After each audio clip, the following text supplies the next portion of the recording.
VI fugiu de Napoleão, veio ao Brasil e criou por decretos, para ter o que governar, a estrutura do Estado brasileiro. Nascemos de cabeça para baixo.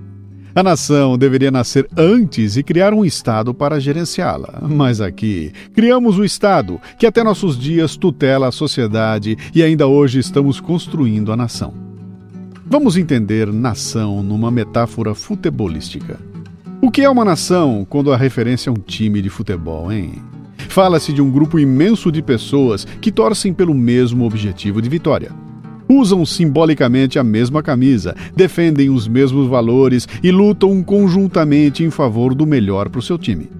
É esse o conceito de nação, o que todos deveríamos fazer para o time Brasil. Evidentemente, eu não falo da seleção de futebol, onde existe essa visão, mas do país. Seria aplicar o conceito da torcida pela seleção brasileira com o mesmo ardor pelo país Brasil. Quando for assim, a sociedade brasileira estará se consolidando como uma verdadeira nação.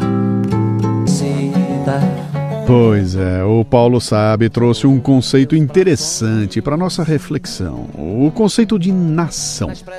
Não custa nada lembrar, como eu sempre faço, nação é uma coisa, governo é outra. Nação é uma coisa, povo é outra.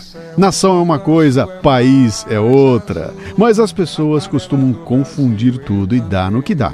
Os brasileiros ainda não conseguem se enxergar como nação.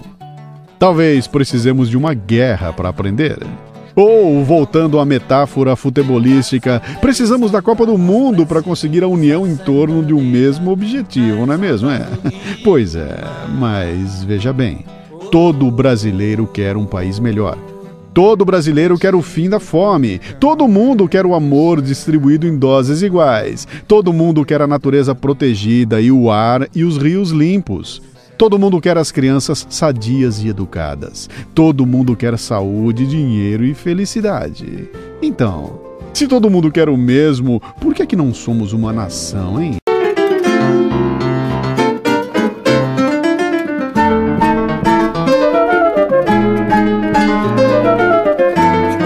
Eu encontrei um texto do sempre excelente Stephen Kennedy, chamado Em Defesa da Classe Média. Kennedy levanta uma lebre que costumamos deixar escondida, olha só. Existem centenas de teorias políticas escritas pelos mais variados cientistas políticos que têm defendido a tomada do poder por um grupo de pessoas inteligentes, éticas e compromissadas com o bem comum. A lista de teorias é longa, desde o filósofo rei de Platão até os socialistas fabianos, os sociais-democratas com sua elite de tecnocratas, ou os escritos de Gramsci e seus intelectuais orgânicos e engajados. José Serra, no seu primeiro discurso de campanha em 2002, disse que havia escolhido as 100 melhores cabeças do país para montar um programa de governo. Perdeu meu voto e de mais 2 milhões de eleitores da classe média que também acham que sabem pensar. No mundo moderno de hoje, felizmente ou infelizmente, precisamos de muito mais do que uma elite de 100 ou 1000 pessoas para mudar um país. Hoje, para um país dar certo, é necessário a participação de milhões de cidadãos atuantes, que se distinguem dos demais pelas suas pequenas lideranças, pelas suas pequenas iniciativas, nas suas pequenas comunidades e pequenas empresas.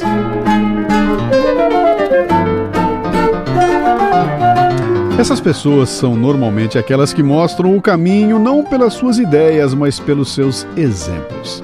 Exemplos de sucesso, disciplina, persistência e determinação. São aqueles que chamamos de classe média, os gerentes, os supervisores, os administradores, os pequenos e médios empresários, os juízes, os advogados, os médicos, os funcionários públicos, os profissionais liberais e os professores universitários. É a classe média que gera emprego, que cria valor, razão pela qual é sempre mais tributada pela classe dominante. Normalmente, a classe média representa 10% da população. E se incentivarmos cada membro da classe média a criar 10 empregos, teremos pela primeira vez no Brasil o pleno emprego. Poderia a classe média gerar empresas e 9 empregos por cada membro, hein? Na realidade, é o que já se faz. A maioria das pequenas e médias empresas é aberta por pessoas de classe média ou por ex-funcionários que aprenderam com alguém da classe média. Em Bento Gonçalves, por exemplo, uma das melhores cidades para se viver no Brasil, existe uma empresa para cada 10 habitantes da cidade. Se incentivar cada empresa média a contratar 12 funcionários em vez de 10, sabe o que iria acontecer, hein? Os salários não parariam de subir, porque não daria para contratar 120% da população. Cada pequeno empresário teria de tentar roubar o funcionário do outro, oferecendo um salário maior. Que beleza! Não são os intelectuais e os professores nas faculdades que ensinam os segredos do sucesso na vida.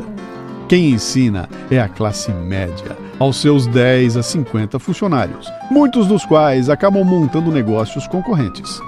Pobre não aprende de rico nem de intelectual. Pobre copia a classe mais próxima. A classe média, aquela que ainda lembra como era ser pobre e conseguiu sair dela criando valor. Só que no Brasil ninguém defende a classe média, muito menos seus valores e sua postura política.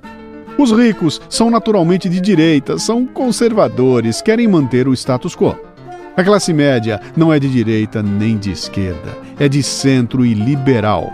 São os profissionais liberais por excelência, que acreditam na autonomia, na responsabilidade pessoal e social, na poupança para a velhice, nos valores familiares, no imposto sobre herança. Mas o liberalismo é a ideologia mais atacada no Brasil, pela direita e pela esquerda. A direita vê na classe média uma ameaça, a esquerda vê nela a burguesia a ser destruída. Que fé, Brasil! E o Canetz termina o texto assim: que eu saiba, nenhum jornal brasileiro defende a ideologia da classe média, justamente seus leitores. Não há um jornal liberal que defenda os valores típicos da classe média. Por isso, a classe média está deixando de renovar suas assinaturas de jornais e revistas, onde o editorial normalmente defende os valores da direita e o resto do jornal defende os valores da esquerda. A circulação de jornais e revistas tem caído quase 20% nesses últimos anos, justamente porque a classe média cansou de comprar jornais que não defendem os seus pontos de vista, somente os daqueles que querem a sua destruição. Se um dia um jornal diário for criado por pessoas da classe média, que defendam os valores da classe média, terá todos os anúncios e circulação que desejar, sem precisar de anúncios do governo, empréstimos do BNDES, nem viver na corda bamba, fazendo editoriais para não criticar demais o governo. Pois então, Stephen Canetz fala de um problema sério que estamos deixando em segundo plano. Todos queremos o melhor para a sociedade, para nossos filhos, para nosso país e para o mundo. Mas estamos com a visão embaçada por discursos que pregam o ódio e a desunião. Já é tempo de abrir os olhos.